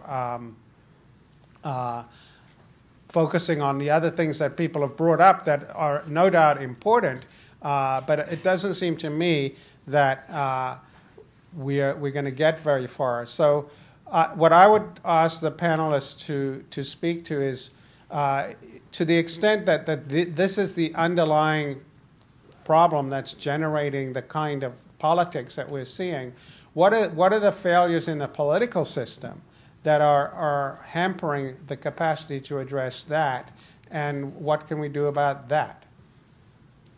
So I will collect up questions from the audience while anybody who wants to address that can. Yeah. Go ahead. Oh, I guess so. I've been thinking a lot about this, and you described a substantial portion of my syllabus in your book recommendations. I've been thinking a lot about this, and I don't really want to answer so much as I want to push back on this with recognition that everything I know about democratic theory I learned from someone in this room. Ian, Sue Stokes, I see Brian Garston back there. But now I'm going to push back. So I think if the underlying cause of this were economic, then we would have seen Trump win the presidency in 2008. And I think if we look at U.S. history, this is what was so stunning to me about the realization about racial orders. We don't see these legitimacy challenges come up so much in response to serious recession. There were some during the Great Depression. We see them in response to race. And I think that's underlying the inability of the political system to address the economic problems that you described. So if we were to entertain your premise for a moment that is what's driving, particularly, we're talking about Trump, right? We're talking about Trump. If economic stagnation and lack of mobility is driving the Trump movement, if we accept that premise for a moment, then the question becomes why isn't there a political movement that unites different people who are facing these economic challenges? And the answer is there's not. And so I think I guess I'm sort of pushing back to say I think that still the problem-solving mechanism, the not there is racial, and then the solution is economic, and so that's the logic of the problem. But now David's going to tell me why I'm wrong, I think. No, I'm going to tell you that you're right. Look, obviously, economic stagnation, income stagnation is a very important part of where these movements come from. But I will note that the second best in the entire developed world, the country with the second best performance after Canada for its middle class is Germany. If you look at quintiles of income, the German middle quintile has done better than anybody's except Canada. And we've just seen a collapse of the German parties in the center and the rise of German parties of the extremist right and left in the wake of the biggest migration shock in German history. Probably you can cope with a lot of migration if your economies are doing great. And probably if your economies are not doing so great, and especially middle-income people are not, and you restrict your immigration, you can buy some stability. It's the combination. I agree with Yascha, although I would refine with his three factors. It is economic stagnation for middle-income people, the increasing levels of ethnic diversity, so there's less social trust. And I would say, instead of social media, I would point to the aging of the baby boom generation, which means that you have rising claims on resources, public and private, at the same time as you have fewer resources to go around and less willingness to share because of an increasingly diverse population. Basically, I see what political elites have been doing since about 2000 is applying a series of pain tests to their population. How much pain can we administer before you do something? We're going to take away your money. We're going to raise questions about the reliability of your pensions and health care, and we're going to change your countries in ways you were never consulted about and that you're not going to like, and that we're going to call you names about if you object to them. Francis. I just want to say, as we reflect on what we can learn from the 2016 elections, is that it was a very normal election, that the demographic groups that supported the Republican Party, that supported Trump, were the same demographic groups that supported Romney. The demographic groups that supported Hillary Clinton were the same ones that supported Barack Obama. That 90% of self-identified Democrats supported Clinton, 90% of self-identified Republicans supported Trump. That as odd as Trump is in terms of his platform and what he was offering, the behavior of the American electorate was as if this was an entirely normal election. Now, we've paid a great deal of attention to that small but decisive increment of the vote that was key to Trump's victory, that mainly the Rust Belt vote that was responsive to the Make America Great message, that liked his deviation from Republican orthodoxy on trade and immigration. But the outcome of this election was on a knife's edge. And that I think we shouldn't give undue weight, even though this increment of the population was important for the outcome of this particular election. There's no reason to conclude that they will similarly be decisive for future elections. That it's hard to predict what our politics will look like. But right now, for me, the main thing that stands out for the 2016 election is just the extent to which the pre-existing patterns that we'd seen in presidential elections for a long stretch of time continued to hold.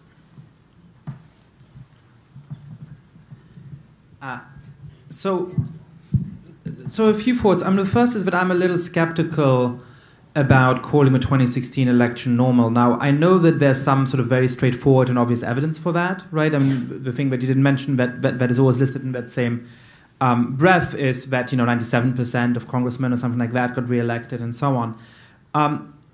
I do wonder, though, whether if a candidate like Donald Trump had somehow managed to run on the Republican ticket in 1980, he would have been able to keep so much of a coalition, right? So it's true that the coalition on which he won was in many ways a traditional Republican coalition, but the fact that he was able to win on that coalition to me seems like a sign of some very deep change.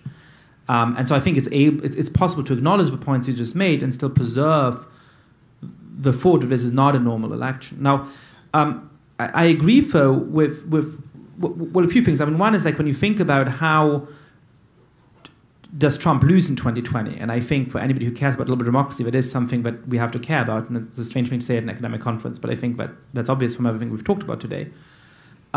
It's probably unwise to focus narrowly on the 80,000 voters that made Trump win the 2016 election. And that's in part because of the bigger demographic shifts you see in other countries, right? The strongest party among non-immigrant workers in Germany now is not the Social Democratic Party, it's not the Christian Democratic Party, it's the Alternative for Germany.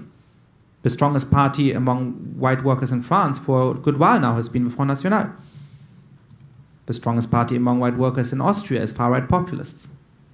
So I think most likely it's a question of stemming the bleeding in those groups of a population while winning over other populations. That's sort of my little piece of amateur campaign strategy, which nobody asked me to do. But to speak to the larger question, I think that there's sort of a couple of weird things in this debate, right? The first is this continual debate that is playing out at a really low intellectual level in the public media, but in an odd way, we're creating at a higher intellectual level here of, is it the economy or is it race? And I really do think that it's both. Now, in the economy, it's not how wealthy are you, but it is a lot of measures about how optimistic you are and how affluent the region you are in is and how many high-qualified people there are there, how likely it is that your jobs get automated, right? So it's slightly more sophisticated measure, which is obvious to us in the case of immigration, by the way. None of us say it can't be immigration because people in New York don't vote for Trump,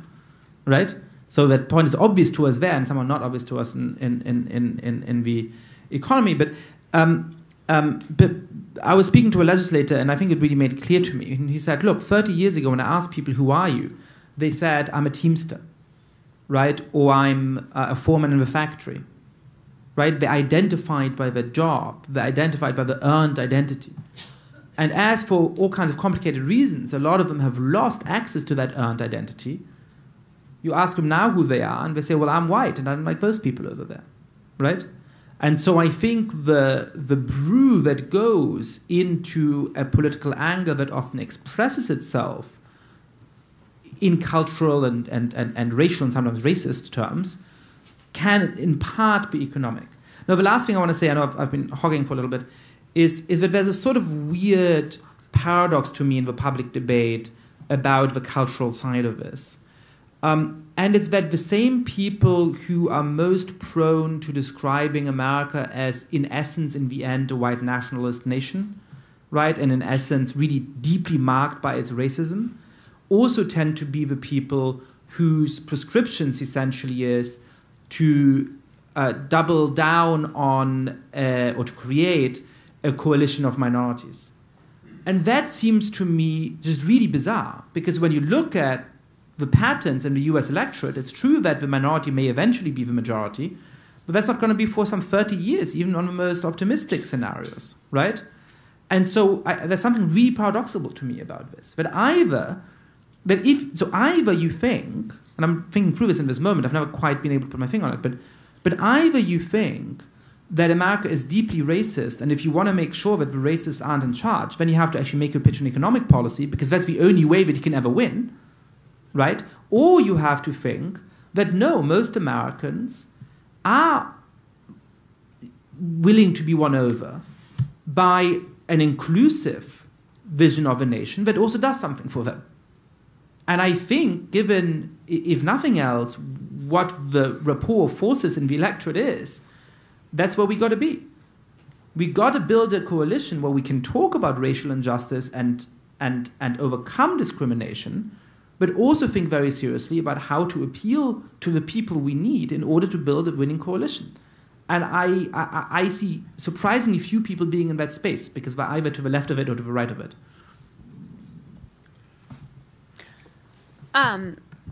We haven't talked too much, at least in this panel, about voting and who votes. And, you know, when we talk about building coalitions, that matters a great deal. While it is true that there is some overlap in the populations of people who vote and don't vote, it's also true, I think, that people who don't vote tend to be more interested in government intervention and government spending on things like healthcare. And so, you know, in the kind of frustration about, you know, essentially the white working class, right? The three books you mentioned are all about white people, and people of color in this country have also dealt with, you know, lack of economic opportunity, have not gone in the same political direction. So we're talking about, you know, white people feeling this sense of loss and this sense of threat. And, you know, even in that population, there's a difference between people who vote and don't vote. And I'm not sure what to offer about this, because exhorting people to vote and participate in the political process doesn't seem to really yield higher amounts of participation in America. But it is really striking to me, as someone who follows civil rights issues, how much disenfranchisement is moving into the mainstream in American politics. You know, it is true that we've had people perpetuate myths about voter fraud before, but to have a vice presidential commission in which you have basically the four most extreme people in the country empowered to think about all the ways to use the power of the federal government not to enfranchise people, but to actually make it harder to vote. That's the kind of entrenchment of power that I think connects to Tom and Aziz's work, because it's about the Constitution and its, you know, failures as well as its strengths. We don't have a clear right to vote in the Constitution. There's nothing that says that we are supposed to prevent unnecessary restrictions on voting. And we don't, because of our amendment process, have a clear way to address that either. So that's a way, I think, in which the structural challenges intersect with these questions about coalition building. Just to flag as an example of maybe the kind of politics that Yascha was talking about, we have had a successful left of center or centrist political movement in the country in the last 6 months. it's the movement to defend Obamacare. And it's a movement that succeeded in making it extremely difficult to enact legislation that stripped away a form of social provision that disproportionately benefits people of color. But it's a movement that in part succeeded paradoxically because we have an antiquated constitution that creates probably far too many veto gates for the optimal constitutional design, right? So it's I think that there's a lesson there to be had about the existence of imminent political coalitions of the sort that Yascha is talking about, but also the way that when one is thinking, if one is thinking with a political strategist hat on, one needs to account for the ways in which the institutional architecture does and does not create opportunities for mobilization and mobilization of different forms. Okay, I have more questions here than will be addressed, particularly if we address them as comprehensively as we did the last one. But so this one was directed at David, but I actually think several of the panelists might have something to say about it. The way it was put in the one that was directed at David. How do we rebuild the bipartisan consensus around small d democratic norms? And a sub-question was, what's the scenario where internal GOP politics would facilitate that process, but also maybe internal Democratic Party politics might be added to that? That's the ultimate question. And one of the, maybe before answering it, and I'll be brief, I invite people, and this is maybe a response to what Yascha just said, to ask yourself, what are you trying to accomplish here? If what you're trying to accomplish is, how do we strengthen the left? That's one answer. If you're saying, how do we strengthen democratic norms? That's quite a different answer. And there's been a tendency to blur them. The way, I'm not a person of the left at all, so I'll just give you from my outsider's view. You want to strengthen the left, the way you do it is by ramping up, is by building up a coalition of minorities. That's the best democratic mobilization, build up racial antagonism, Black Lives Matter. Those, because the reason that the reason the 2016 election was abnormal was by the normal political science indicators, Hillary Clinton should have won 53% of the vote. The fact that she got 48 is abnormal. She lost 5 points in a very incumbent-friendly environment. Why? Failure to mobilize black voters, partly because of voter suppression, partly because she wasn't offering them much of anything. Medicare for all, that's how you build the left. But what you will discover when you do that is the candidates who lead that will be Trumps of the left. Not as gross. Bernie Sanders, for example? Like Bernie Sanders, who was good at his job, yeah. But those they will be norm tramplers. They will do things like Obama's executive actions in his second term. That's what you'll get. That is a way to a more social democratic United States. It'll be an ethnically driven way. If what you want to do, if your question is how do we build democratic norms, that's a different question. And then you have to say this is not about party advantage, and that means that some of the people you're going to have to address the things that are driving the corrosion of democratic norms. What do you think of this? You interview a voter, and you say, "Why did you vote for Trump?"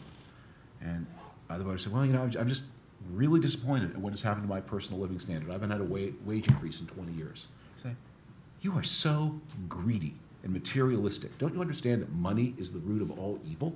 I conjure you, I order you to lay aside these crass, okay? But that is the sermon that they get if they say, I'm unhappy that my neighborhood, which used to be 100% English speaking, now has 30% English second language learners in my children's school. And that will happen. I went to a school in North Carolina when I was researching a book in 2007 where a family reported the change from no foreign language speakers to 30% over the course of their 3 children's time in that one school district.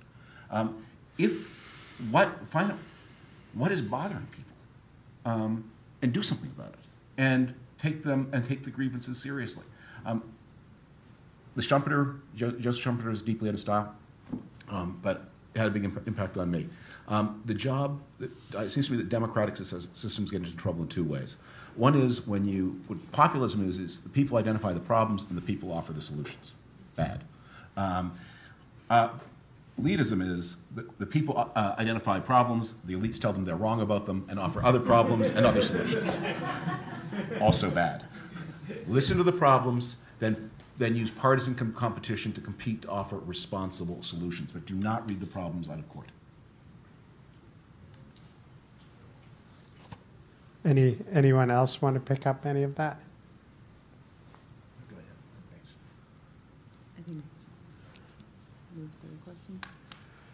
Well, there's several questions that are basically about the connections between populism and presidentialism.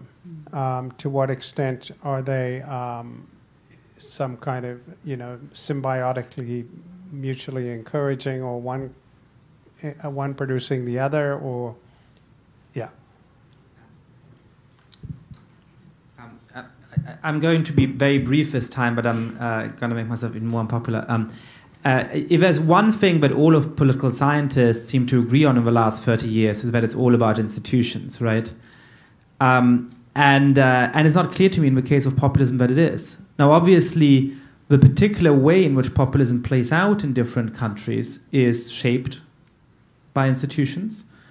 But when you look around these different contexts, what is striking is that populism has found a way of expressing itself, here through a presidential election, there through a party that's very strong in parliament, there through a popular referendum, across all of these very, very different institutional contexts. So while I think there's obviously things to be said about hyperpartisanship, about anger, about the fact that the political system is blocked because of all the veto powers and all of those things in the United States, what's striking to me when you look at an international perspective is how little of the experience and the variation of populism can be explained by institutions.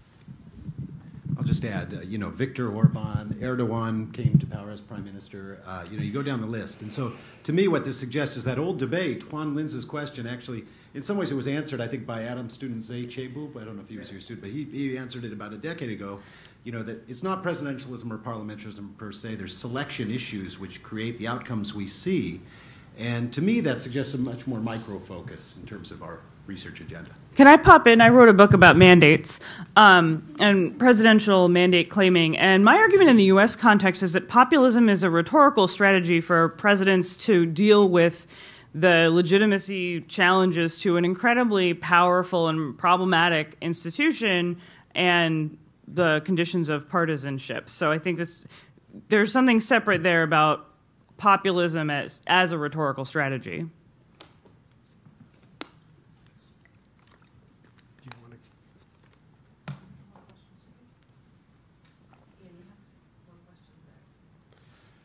Well, so here's one that. Oh, this one. This says it has David Frum's name at the top, but that may be a rhetorical slight.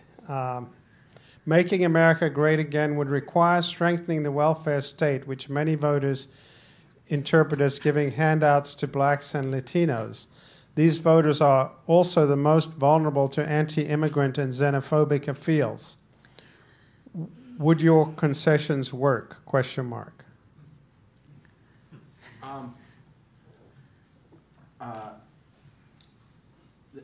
One of the things I did not understand with the Hillary Clinton for president campaign was Hillary Clinton did endorse at one point the lowering of the Medicare age from, I think, what did she go to 55? Oh, sorry. Hillary Clinton did at one point endorse the lowering of the age for qualification for Medicare, I think to 55, I forget. That was one of her 972 policy proposals. And one of the things has always been a theory of mine about campaigns is if you have 972 policy proposals, you don't have any. If you have 4, you don't have any. If you have 2, you're testing people's memory. So if you, I think generally, I think you see throughout that the United States needs a thicker social insurance network. Europe needs a thinner one. We need ways of financing it that are not too provocative, and you need an offer. But the offer works because it's an offer to the polity. If the offer is to the planet, then the offer is going to break down of its own weight. So I think actually the two things, when you talk about it, that it is not that it is not a contradiction that you have a policy of thicker social insurance and higher borders. Those two go hand in hand. And that's one of the things, by the way, that people want to break the welfare state. They understand that very well. That's why you find libertarians are very committed to open borders, because they know with open borders, your welfare system, your social insurance system cannot work, and that's why they're in favor of it. So a question for Emily and perhaps also Yascha, as it deals partly with social media. How can journalists deal with the particular challenges of covering the Trump presidency? A, that so much is happening, such that many important stories get neglected, and B, that Trump manages so often to dominate the news cycle with tweets that derail attention from substantive and timely issues. Right. So sometimes it seems to me like Trump's main talent is that he has taken his reality television show and turned it into the news that we consume all the time that is inescapable. And there's a kind of fire hose. And in fact, there are all kinds of teasers, we'll see soon. He's sort of using all those strategies that served him in this different role to great effect. And it is a huge challenge for the media. We cover everything. It's just that people can't really keep up, and it becomes harder and harder to know what's important. The 972 points kind of hold in that era as well. One part of the media that I probably should have mentioned and didn't, it's obvious, is that, the right-wing media has taken on such a role in fueling social media, in covering the president in a different way. And I think that, again, that puts pressure on the mainstream media to become kind of a different animal in response in a way that we're not particularly well suited for. I do think one thing the mainstream media has been doing better at is covering fake news as opposed to ignoring it. Even last year, you see a fake news story, you just sort of act as if that's you're not going to touch that, as opposed to realizing that it's out there being consumed and needs to be debunked. And it's always tricky. Debunking also, spreads misinformation too. But I think we're at the point, given how people are consuming news, how difficult it is to tell on Facebook whether the source you're looking at is credible or not, that the mainstream media has a responsibility to be engaging in these stories that we used to see as beneath us. So I've been thinking through sort of the different notions of truth and lies we have, right? So there's this pair of concepts that were very popular a few years ago. So Stephen Colbert's truthiness and then Harry Frankfurt on bullshit, which was basically saying that the problem isn't anymore that they're sort of straightforward lies. The problem now is that people are just sort of indifferent to the truth, and we don't quite know how to deal with that. And that's different from the straightforward lie, because at least, this is Harry Frankfurt points, at least the liar pays a kind of tribute to the truth, right? I actually think that in retrospect is really naive. That compared to what we have now, that's sort of child's play. That what you see, and I think the first place where I observed it actually was Italy under Silvio Berlusconi, but I think Donald Trump is completely following that part of Berlusconi's example. It's over-freighting the public with so many false claims, and with just so much spectacle, and with so many things going on, that it becomes impossible for people to ascertain what's true or not, because if you have a normal sort of attention span to politics, which is to say a fraction of that of what most people in this room whose life it is to study politics have, you just cannot no longer. It's the opposite of what David was saying about the policy promise. It's not one lie that is defining of your presidency. You do 10 lies a day.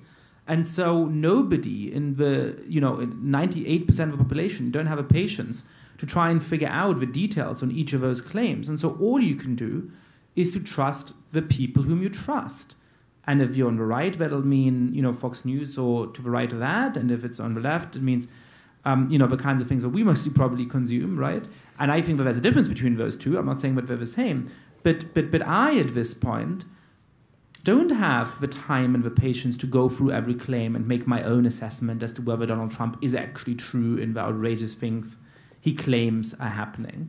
I simply assume that they're false, because he has managed to overfreight the system so much that there's no other way of dealing with that. And that, I think, is a fundamental attack on the very possibility of having a truth-based discourse, or a political discourse in which truth sort of negotiates how we should act, that we haven't quite faced up to conceptually, much less in terms of our response to it. Can I say something very brief about this? Very brief. Yeah, it's a question, actually.